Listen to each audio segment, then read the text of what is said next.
ચાલો જય શ્રી કૃષ્ણ બધાને। આજે આપણે બનાવીશું એકદમ સરસ મજાની ચટપટી મેગી ચાટ। તો આ મેગી ચાટ બનાવવા માટે અત્યારે તો પહેલાં હું એક બાઉલ લઈ લીધું છે। હવે તેની અંદર 1 ચમચી જેટલું હું આંબલી ઉમેરીશ અને 1 ગ્લાસ પાણી। હવે આને ગેસ ચાલુ કરી અને થોડીક ગરમ પાણી થાય કે ઉકાળો આવે ત્યાં સુધી આપણે પલાળી રાખશું। હવે તેની અંદર અત્યારે 2 થી 3 ચમચી જેટલો ગોળ ઉમેરીશ। તો તમે જેટલી મીઠી ચટણી ખાતા હોય તેટલો ગોળ તમારે એડજસ્ટ કરી અને ઉમેરવાનો છે। હવે આ આંબલી બફાઈ ગઈ છે તો એને ઢાંકીને સાઈડમાં 10 મિનિટ જેવું રહેવા દઈ। ત્યાં સુધીમાં અત્યારે અહીંયા 2 પેકેટ મેગીના લીધા છે તો 1 મેગીનું પેકેટ સાઈડમાં મૂકી દઈ અને 1 મેગીનું પેકેટ લઈ લઈએ। હવે તેને આવી રીતે હાથા હોય કોઈ પણ વજનવાળું એનાથી પ્રેસ થોડું થોડું કરી અને આની અંદરનો જે મેગી આખી હોય તેનો ભૂકો કરી લેવાનો છે।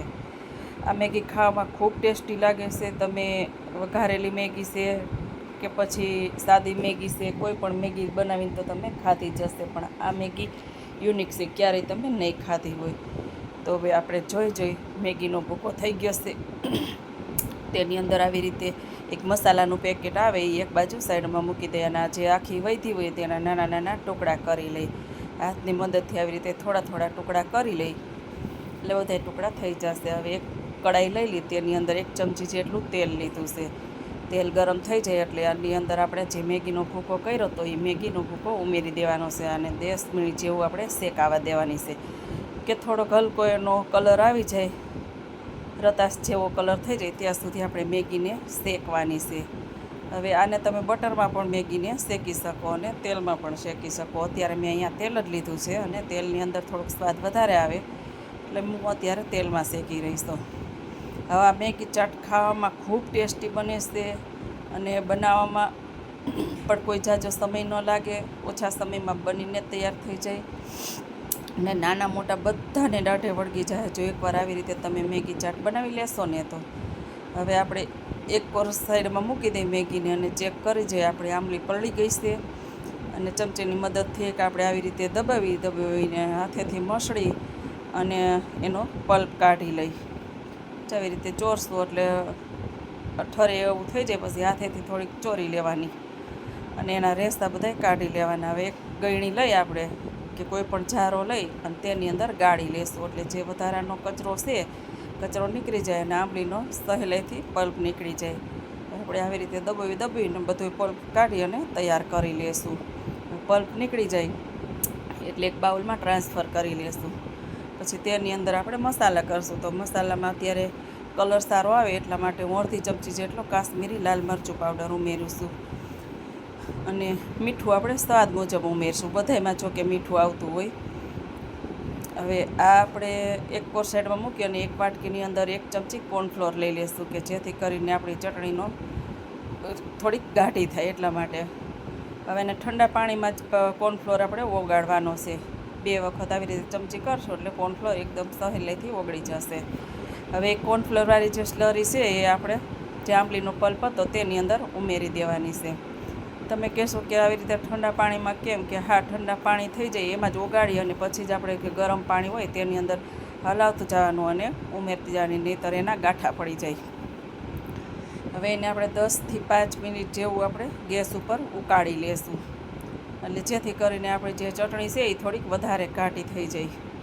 પતલી અત્યારે જુઓ તમે પતલી દેખાય છે, પણ જેમ જેમ ઉકળતી જશે તેમ તેમ થોડીક ગાઢી થતી જશે અને હજી વધારે પણ ઠરી જશે એકદમ ચટણી એટલે થોડીક વધારે એની થિકનેસ આવી જશે અને થોડીક જાડી થઈ જશે ચટણી।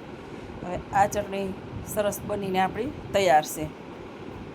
જો તમારા ઘરમાં ખજૂર ન હોય તો તમે ખાલી આંબલીથી પણ ચટણી બનાવી શકો અને કોર્નફ્લોર તો બધાના ઘરમાં હંમેશા હોય જ એટલે કોર્નફ્લોરથી ચટણીનો કલર સરસ આવે અને ચટણી ઘાટી પણ થાય અને સ્વાદમાં ખાવામાં પણ ખૂબ જ ટેસ્ટી બને છે। તો હવે ચટણી આપણી બનીને તૈયાર થઈ ગઈ છે। તો હવે આપણે મેગી પણ શેકાઈને તૈયાર થઈ ગઈ છે। જો હલકો એવો બ્રાઉન રંગ આવી ગયો છે અને રોસ્ટ થઈને તૈયાર થઈ ગઈ છે। આ ખાવામાં ખૂબ જ સરસ લાગે છે, ક્રન્ચી ટેસ્ટ આવે છે અને ખાવામાં કંઈક યુનિક લાગે છે। તો હવે બાઉલમાં ટ્રાન્સફર કરી લઈએ એક ડીશની અંદર, તેની અંદર હવે આપણે બધું ઉમેરી દઈએ। તો અત્યારે એક શિમલા મરચું છે એને નાનું નાનું કટ કરીને લીધું છે, અડધું ટમેટું પણ નાનું નાનું બારીક કટ કરીને લીધું છે, અને અડધી ડુંગળી પણ આપણે ઝીણી સમારીને લીધી છે. આ મેગી ખાવામાં બની જાય ઝટપટ, ખાવામાં ટેસ્ટી બને. ઉપર લીલા ધાણા ઉમેર્યા છે અને ઉપર મસાલા કરી તો ચાટ મસાલો અડધી ચમચી છે, જો તમને ફાવે તો ઉમેરવાનો, નહીં તો સ્કીમ કરવાનો. એ અડધી ચમચી લાલ મરચું પાવડર છે, અડધી ચમચી ધાણા જીરું પાવડર છે, અને ઉપર જે આપણે મસાલો મેગી મસાલો વધાર્યો હતો આની અંદર વધાર્યો નથી, પણ આપણે હવે જ ઉમેરશું, અને થોડો એવો આપણે રાખી દેવાનો છે છેલ્લે સ્પ્રિંકલ કરવા માટે. હવે મેગી મસાલો ઉમેરી દીધો છે. પછી તેની ઉપર આપણે જે ચટણી બનાવી હતી આંબલીની, એ ચટણી ઉમેરશું.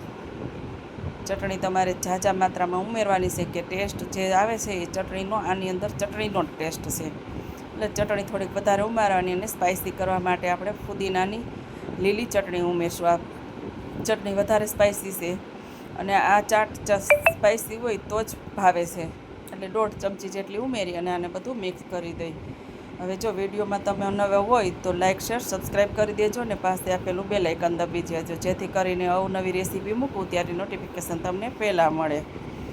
તો આ આપણી મેગી ચાટ બનીને તૈયાર થઈ ગઈ છે. હવે એને આપણે સર્વ કરી લઈ. તો એક ડીશની અંદર મેગી ચાટ લઈ લીધી છે, તેની ઉપર આપણે પાછી ઝીણી ઝીણી બારીક ડુંગળી સમારેલી ઉમેરીશું, અને ઉપર પાછો આપણે જે મેગી મસાલો વધ્યો હતો એ મેગી મસાલો ઉપર સ્પ્રિંકલ કરીશું. તો આ મેગી ચાટ કોને કોને ખાધી છે ને કોણ કોણ બનાવે છે એ જરીક કમેન્ટ બોક્સમાં કહી દેજો. અને હા, આ એક યુનિક જ ચાટ બનીને તૈયાર થાય છે.